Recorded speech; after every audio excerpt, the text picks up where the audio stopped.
Today, I'm going to show you how to tag someone on Facebook after you've already posted something. It's super easy, so let's jump right in. Tagging someone on Facebook is a great way to include them in your post or to notify them about it. Even after you've posted, you can still tag friends to keep them in the loop. First things first, open facebook.com. Now find the post where you want to tag someone. Now it's time to edit your post. To add the tag, tap on the three dots in the upper right corner of the post. Select on tag photo. Here you can choose whom to tag.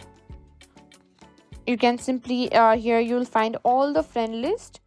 Simply search for the friend you want to tag and select their name and click on done. First of all, you must see or know that they must be your friend. Like this, click on done. And that's it.